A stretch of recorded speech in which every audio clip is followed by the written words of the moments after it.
നല്ല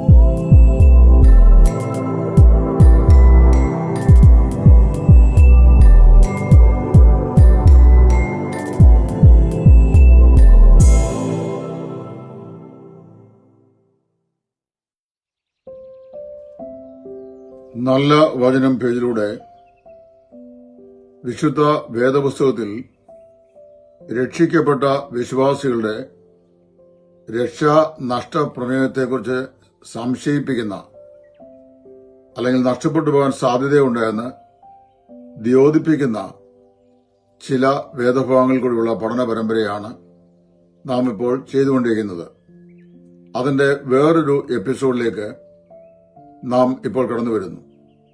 കൊരിന്ത്യർക്ക് എഴുതിയ 1 ലേഖനം 11 അധ്യായത്തിന്റെ 32 വാക്യമാണ് ഇപ്പോൾ ഇവിടെ നമ്മൾ ചിന്തിക്കാൻ പോകുന്നത്. അതിനെ ബാലശിക്ഷയ്ക്കുള്ള വിധി എന്ന് നമ്മൾ പറയുന്നു. തിന്നുകയും കുടിക്കുകയും ചെയ്യുന്നവൻ ശരീരത്തെ വിവേചിക്കാഞ്ഞാൽ തനിക്ക് താൻ ശിക്ഷാവധി തിന്നുകയും കുടിക്കുകയും ചെയ്യുന്നു. ഇത് ഹേതുവായി നിങ്ങളിൽ പലരും ബലഹീനരും രോഗികളും ആകുന്നു. അനേകർ നിദ്ര കൊള്ളുന്നു. നാം നമ്മെ തന്നെ വിധിച്ചാൽ വിധിക്കപ്പെടുകയില്ല. വിധിക്കപ്പെടുന്നു എങ്കിലോ നാം ലോകത്തോടുകൂടെ ശിക്ഷാവിധിയിൽ അകപ്പെടാതിരിക്കണമെന്ന് കർത്താവ് നമ്മെ ബാലശിക്ഷ കഴിക്കുകയാകുന്നു. ഈ വചനഭാഗത്ത് ഒരു പ്രശ്നമുണ്ട്. ലോകത്തോടുകൂടെ ശിക്ഷാവിധിയിൽ അകപ്പെടാതെ ഇരിക്കേണ്ടതിന് എന്ന് പറയുന്നതിനാൽ ബാലശിക്ഷ കഴിച്ചില്ലെങ്കിൽ നരകശിക്ഷ ഉണ്ടാകും എന്ന് വ്യാഖ്യാനിക്കുന്നു. ശ്രദ്ധിക്കുക, ഇവിടുത്തെ അബദ്ധ വ്യാഖ്യാനം ലോകത്തോടുകൂടെ ശിക്ഷാവിധിയിൽ അകപ്പെടാതിരിക്കേണ്ടതിന് എന്ന് പറയുന്നതുകൊണ്ട് ബാലശിക്ഷ കഴിക്കപ്പെടുന്നില്ല എങ്കിൽ ശിക്ഷാവിധി അല്ലെങ്കിൽ നരകശിക്ഷ ഉണ്ടാകും എന്നാണ് ഇവിടുത്തെ വ്യാഖ്യാനം. അപ്പൊ അതാണ് ഇപ്പോൾ നമ്മൾ ഇവിടെ ചിന്തിക്കാൻ പോകുന്നത്. ഇതിന്റെ മറുപടി ബാലശിക്ഷ ഉണ്ടാകില്ലെന്ന് ഞങ്ങളാരും പറഞ്ഞിട്ടില്ല. എബ്രായർക്ക് എഴുതിയ ലേഖനം 12 അധ്യായത്തിന്റെ 4 മുതൽ 11 വരെയുള്ള വാക്യഭാഗങ്ങൾ ഖണ്ഡിതമായി എബ്രായ ലേഖനകാരൻ വ്യക്തമായി തന്നെ, അതായത് തർക്കമില്ലാത്ത നിലയിൽ തന്നെ ബാലശിക്ഷ ദൈവം കഴിക്കുന്നുവെന്നും അത് അനിവാര്യമാണെന്നും ദൈവം തന്റെ മക്കളെ സ്നേഹിക്കുന്നു എന്നുള്ളതിന്റെ അടയാളമാണ് അതെന്നും വ്യക്തമായി അവിടെ പറഞ്ഞിട്ടുണ്ട്. ദൈവം വാസ്തവത്തിൽ നമ്മെ ബാലശിക്ഷ കഴിക്കുന്നു. എന്തിനാണ് ദൈവം നമ്മെ ബാലശിക്ഷ കഴിക്കുന്നത്? ആ കാര്യം വളരെ ശ്രദ്ധിക്കണം. അവിടെ പറയുമ്പോൾ പാപം ചെയ്തിട്ട് ശിക്ഷ കൂടാതെ ജീവിക്കുന്ന ഒരാളിനെ കുറിച്ചല്ല. അപ്പൻ താൻ സ്നേഹിക്കുന്ന ഏത് മകനെയും ശിക്ഷിക്കുന്നു എന്നാണ് ഇവിടെ അപ്പോസ്തലൻ പറയുന്നത്. വിശ്വാസ ജീവിതത്തിലേക്ക് വന്ന ശേഷം പാപം ചെയ്തിട്ട് യാതൊരു ശിക്ഷയും, ഒരു ബാലശിക്ഷയും കിട്ടാത്ത ഒരു വ്യക്തി പോലും വീണ്ടും ജനിച്ചവരുടെ കൂട്ടത്തിലില്ല. ഞാൻ അല്പം കൂടെ വ്യക്തമായി പറഞ്ഞു കഴിഞ്ഞാൽ, ഒരാൾ രക്ഷിക്കപ്പെട്ട ശേഷം ഒരു 15 വർഷം അല്ലെ 20 വർഷം ജീവിച്ചു എന്ന് കരുതുക. ഈ 20 വർഷത്തെ അദ്ദേഹത്തിന്റെ ജീവിതത്തിൽ അദ്ദേഹം പറയുകയാണ്, ഞാൻ രക്ഷിക്കപ്പെട്ടിട്ട് ഇത്ര കാലങ്ങളായി, അതിനുശേഷം പല പാപങ്ങളും ഞാൻ ചെയ്തിട്ടുണ്ട്, ഇന്ന് വരെ ദൈവം എന്നെ ബാലശിക്ഷ കഴിക്കുകയോ ഏതെങ്കിലും നിന്നുള്ള പരിശോധനകൾ എനിക്ക് നൽകുകയോ ചെയ്തിട്ടില്ല. അതുകൊണ്ട് ഈ പറയപ്പെടുന്ന കാര്യങ്ങൾ ആ നിലയിൽ വ്യാഖ്യാനിക്കേണ്ട ആവശ്യമില്ല എന്ന് പറഞ്ഞു കഴിഞ്ഞാൽ അതിന്റെ മറുപടിയാണ് അദ്ദേഹത്തിന്റെ പിതാവ് ദൈവമല്ല എന്ന്. ദൈവമാണ് അദ്ദേഹത്തിന്റെ പിതാവെങ്കിൽ, അദ്ദേഹം പിതാവായ ദൈവത്തിന്റെ മകനാണെങ്കിൽ നിശ്ചയമായും ദൈവം അദ്ദേഹത്തെ ബാലശിക്ഷ കഴിച്ചിരിക്കും. ഇസ്രായേൽ ജനത്തെക്കുറിച്ച് നിങ്ങൾ നോക്കുക. ദൈവം എത്രയോ പ്രാവശ്യം ബാലശിക്ഷ അവരെ കഴിക്കുന്ന, അവരുടെ പാപങ്ങളിൽ നിന്ന് അവരെ ശുദ്ധീകരിക്കുവാൻ, അവരെ ദൈവത്തോട് നിരപ്പിക്കുവാൻ, ദൈവത്തെങ്കിലേക്ക് മടക്കിക്കൊണ്ടുവരുവാൻ ദൈവം നിരന്തരമായി ബാലശിക്ഷ കഴിക്കുന്നത് നമുക്ക് അവരുടെ ജീവിതത്തിൽ കാണാനായിട്ട് സാധിക്കുന്നുണ്ട്.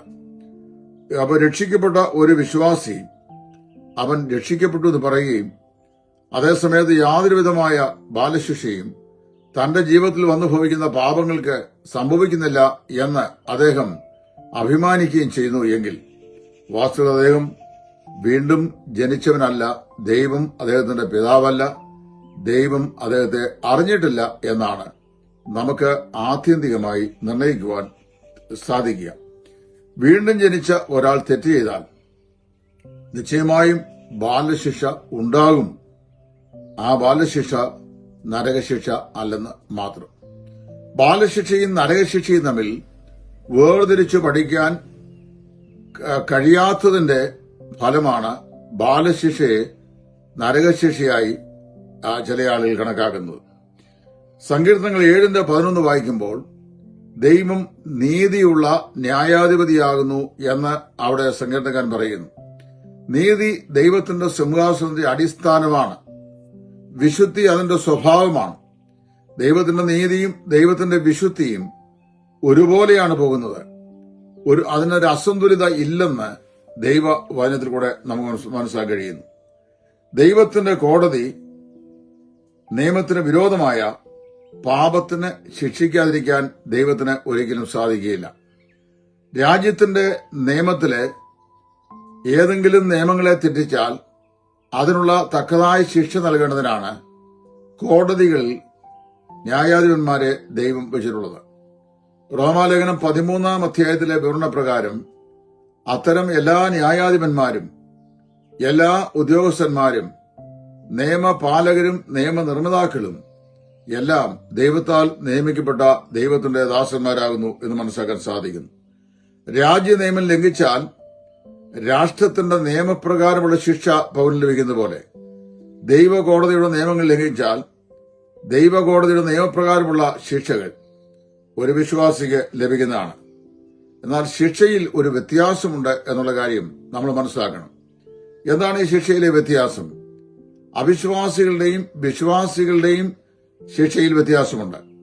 അവിശ്വാസികളുടെ ശിക്ഷ എന്ന് പറയുന്നത് അത് ഈ ഭൂമിയിൽ വെച്ചല്ല, അത് വെള്ളസിംഹാസനത്തിന്റെ മുമ്പാകെയാണ് ലഭിക്കുന്നത്. വെളിപ്പാട് പുസ്തകം 20 അധ്യായത്തിന്റെ 19 വാക്യങ്ങൾ.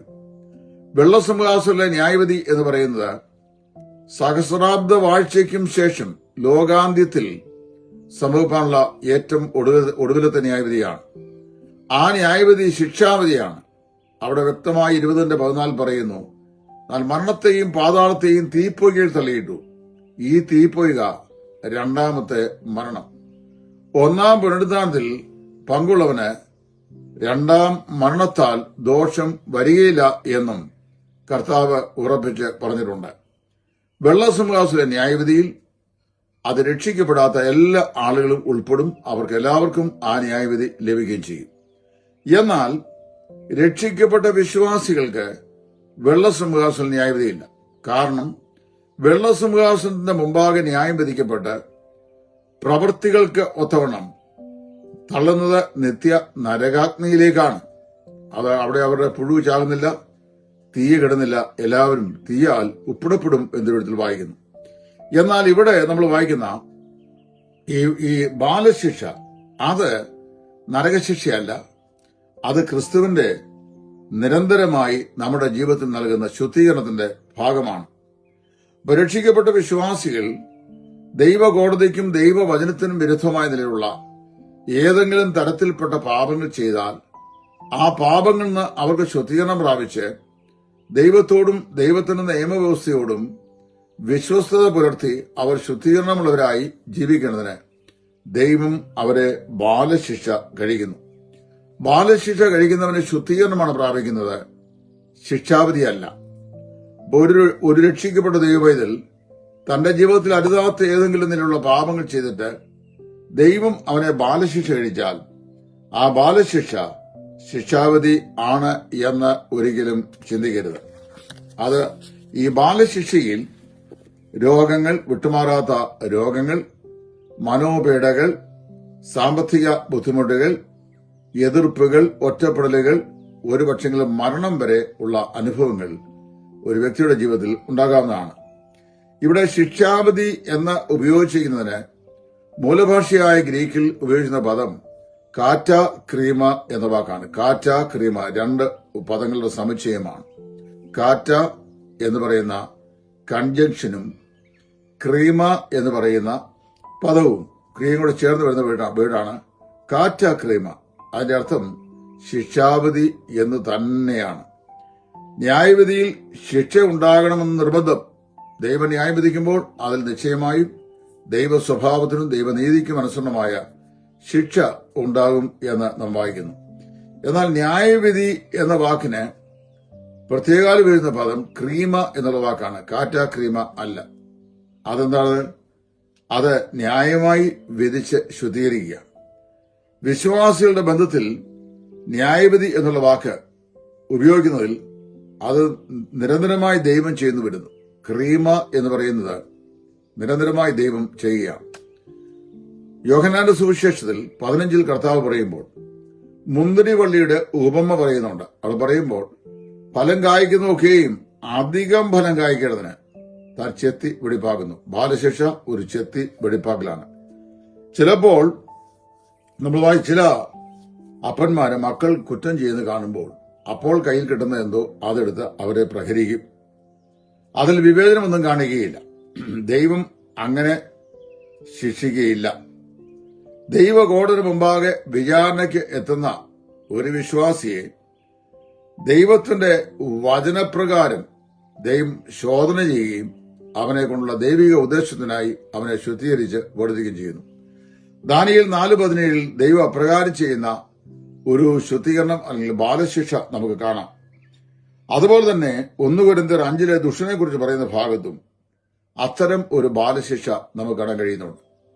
ദാനിയേല് 4:17 നെബൂഖദ്നേസർ തന്റെ ജീവിതത്തിൽ നിഗളിക്കുകയും ആ നിഗളം അവന് പാപമായി മാറുകയും ദൈവം ആ സമയത്ത് അവന് ബാലശിക്ഷ കഴിച്ച് കാട്ടിലേക്ക് അയച്ച് കാളയെപ്പോലെ 7 സംവത്സരം പുല്ല് തീറ്റിക്കുകയും അവൻ മാനസാന്തരപ്പെട്ട് മടങ്ങി വരികയും ചെയ്യുന്നതായി നമ്മൾ വായിക്കുന്നു. കൊരിന്ത്യർക്ക് കഴിയ 1 ലേഖനം 5 അധ്യായത്തിൽ പറയപ്പെടുന്ന ദുർനടപ്പുകാരനായ സഹോദരനും ഇതുപോലെ തന്നെയാണ് ബാലശിക്ഷയ്ക്കായി ദൈവം ഏൽപ്പിച്ചു കൊടുത്തു, സാത്താനെ ഏൽപ്പിച്ചു കൊടുത്തു എന്നാണ് അവിടെ നമ്മൾ വായിക്കുന്നത്. അവിടെ വായിക്കുമ്പോൾ വിശ്വാസികൾ അപ്പം അവിടെ ദാനിയേലിലെ സംഭവം പറയുമ്പോൾ നെബൂഖദ്നേസർ രാജാവിനുള്ള ബന്ധത്തിൽ എഴുതിയ വിധിയിൽ സ്വർഗത്തിലെ ദൂതന്മാരും ത്രിയേക ദൈവവും അത് തീരുമാനിച്ചതായി വായിക്കുന്നുണ്ട്. ഈ വിധി ദൈവസന്നയിൽ തീരുമാനിക്കപ്പെട്ടതാണ്. ന്യായവിധി എന്ന വാക്കുകൾ കൊണ്ട് വ്യക്തമായി വെളിപ്പെടുത്തിക്കുന്നത് വിശ്വാസികൾക്ക് ചേർന്നതായ വിധി അല്ലെങ്കിൽ പരിശോധന എന്നാണ്. അപ്പൊ വാസ്തവത്തില് ഈ വചനഭാഗം പഠിക്കുമ്പോൾ ഒരു കാര്യം മനസ്സിലാക്കണം. ഒരു വിശ്വാസിക്ക് ദൈവം നൽകുന്ന ന്യായവിധിയാകുന്ന ബാലശിക്ഷയും ഒരു അവിശ്വാസിക്ക് ദൈവം നൽകുന്ന ശിക്ഷാവിധിയാകുന്ന നരകവിധിയും ഒന്നല്ല, രണ്ടും രണ്ടാണ്. ബാലശിക്ഷ കഴിക്കാതെ ഇരുന്ന നരകത്തിൽ പോകുകയില്ല. വിശ്വാസിയാണെങ്കിൽ ബാലശിക്ഷ നിർബന്ധമാണ്. ഇനി വിശ്വാസിയല്ല, പ്രൊഫസിംഗ് ബിലീവറാണ് ചിന്തിക്കുക. വിശ്വാസിയാണെന്ന് ചിന്തിക്കുന്നവൻ, നോട്ട് ഇൻ റിയാലിറ്റി, ബാലശിക്ഷ ഉണ്ടാവില്ല. ബാബിലോൺ ശിക്ഷയെ ഉണ്ടാവുകയുള്ളൂ, അതായത് നരകശിക്ഷയെ ഉണ്ടാവുകയുള്ളൂ. അതുകൊണ്ട് ദയവായി you do not be confused between the judgement of the believers as well as ഈ ഫൈനൽ ജഡ്ജ്മെന്റ്. വിശ്വാസികൾ ന്യായവിധിയും ഒടുക്കത്തെ വിധിയും നമ്മൾ തെറ്റിദ്ധരിക്കരുത്. ഒന്ന് കാറ്റാ ക്രീമായും മറ്റേത് ക്രീമായുമാണ്. വിശ്വാസികൾക്ക് നിരന്തരമായി ദൈവം ബാലശിക്ഷ അനുഭവം നൽകുന്നു. അവർ അനുദിന ജീവിതത്തിൽ അത് അനുഭവിച്ചാണ് മുന്നേറുന്നത്. അതുകൊണ്ട് ഈ വേദഭാഗത്ത് പറയപ്പെടുന്ന ഭാഗം തന്നെത്താൻ വിധിക്കുന്നവൻ വിധിക്കപ്പെടുകയില്ല എന്നുള്ളത്, സ്വയം ശോധന ചെയ്യുന്നവൻ അല്ലെങ്കിൽ ബാലശിക്ഷയ്ക്ക് വിധേയപ്പെടുന്നവൻ എന്നാണ് അതിന്റെ അർത്ഥം. അങ്ങനെയുള്ളവർ ശിക്ഷാവിധിക്ക് അകപ്പെടുകയില്ല എന്നുള്ള സന്ദേശം ഈ വേദഭാഗത്തു നിന്ന് നമുക്ക് ഗ്രഹിപ്പാൻ ദൈവം ഇടയാക്കുന്നു.